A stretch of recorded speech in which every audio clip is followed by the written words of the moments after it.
Hello friend, welcome back to my channel Pratima Jagat. আমি প্রতিমা চলে এসেছি তোমাদের সামনে একটি সুন্দর রেসিপি নিয়ে। যদি মাছ মাংস খাওয়ার ইচ্ছে না হয় তাহলে আমি একটি সুন্দর রেসিপি তোমাদের সামনে নিয়ে এসেছি, সেটি হচ্ছে ডিমের কারি। তো ডিমের কারি কিভাবে করতে হয় চলো তোমাদের সাথে শেয়ার করে নেব।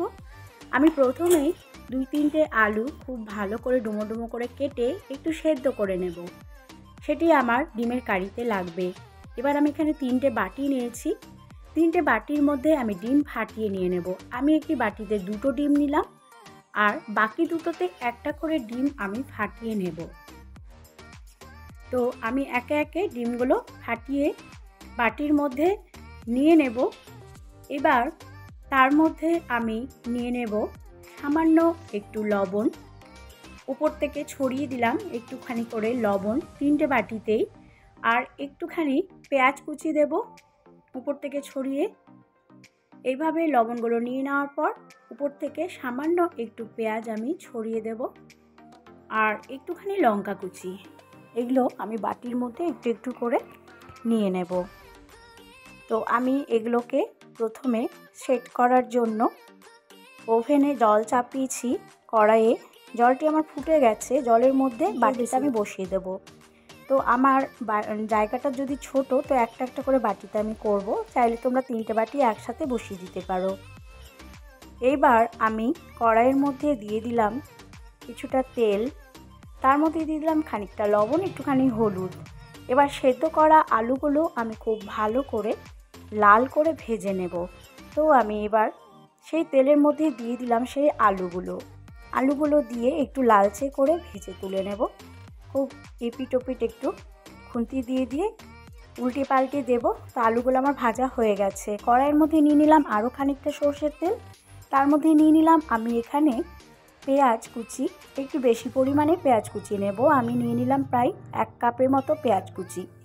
সেগুলোকে একটু লালচে করে ভেজে নিলাম। ভেজে নেওয়ার পর আমি সেগুলোকে তুলে নেব। আমি পেঁয়াজ কুচিগুলোকে কড়াই থেকে সমস্তটাই তুলে নিলাম। আরও খানিকটা তেল দিলাম কড়াইয়ে, তার মধ্যে দিলাম 2টো তেজপাতা, একটা শুকনো লঙ্কা, খানিকটা জিরের ফোড়ন দিলাম আর দিয়ে দিলাম আমি এখানে গোটা গরম মশলা অর্থাৎ এলাচ, দারচিনি, লবঙ্গ। তো ফোড়নটা আমার একটু লালচে হয়ে গেছে। এবার তার মধ্যে আমি দিয়ে দেব আদা রসুন পেস্ট দিয়ে খুব ভালো করে একটু নাড়াচাড়া করে ভেজে নিতে হবে। এবার উপর থেকে আমি দিয়ে দিলাম এখানে জিরে গুঁড়ো 2 চামচ, ধনে গুঁড়ো 1 চামচ আর দিয়ে দেবো এখানে লাল লঙ্কার গুঁড়ো 1 চামচ, দিয়ে দিলাম হলুদ। সমস্ত কিছু দিয়ে খুব ভালো করে কষিয়ে নিতে হবে। আর সবশেষে আমি দিয়ে দিলাম স্বাদ মতো লবণ। এবার মশলাটা খুব ভালো করে কষে নিলাম। তারপর আমি দিয়ে দিলাম এখানে টমেটো পিউরি, 1 কাপের মতো টমেটো পিউরি আমি ঢেলে দিলাম। সেগুলো দিয়ে খুব ভালো করে কষে নেব। তো একটু সময় নিয়ে মশলাগুলোকে কষিয়ে নিতে হবে। মশলাটা আমার খুব ভালো করে কষা হয়ে গেল। উপর থেকে স্বাদের জন্য আমি দিয়ে দিলাম একটুখানি চিনি, তোমরা চাইলে দিতে পারো কিংবা নাও দিতে পারো। এইবার আমি ডিমগুলোকে ছাড়িয়ে নেব বাটি থেকে। একটি ছুরির মাধ্যমে সাইড থেকে সেগুলোকে ছাড়িয়ে তুলে নিলাম। এইবার আলুগুলো আমি সেই কষা মশলার মধ্যে দিয়ে দিলাম, নিয়ে খুব ভালো করে কষিয়ে তার মধ্যে জল দিয়ে দিলাম।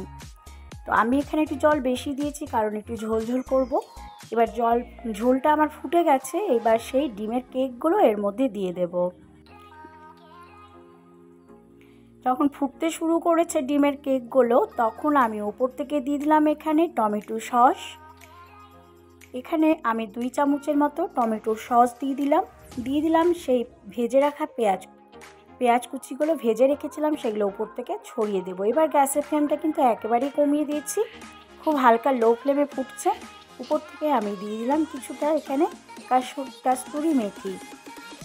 এইবার উপর থেকে আমি একটু গরম মশলার গুঁড়ো আর কয়েকটা লঙ্কা ছড়িয়ে দিলাম। এবার একটু ঢাকা দিয়ে রেখে দেবো গ্যাসের ফ্লেমটা অফ করে। যখনই এগুলো একেবারে ঘন হয়ে যাবে তখন ঠান্ডা করে পরিবেশন করব।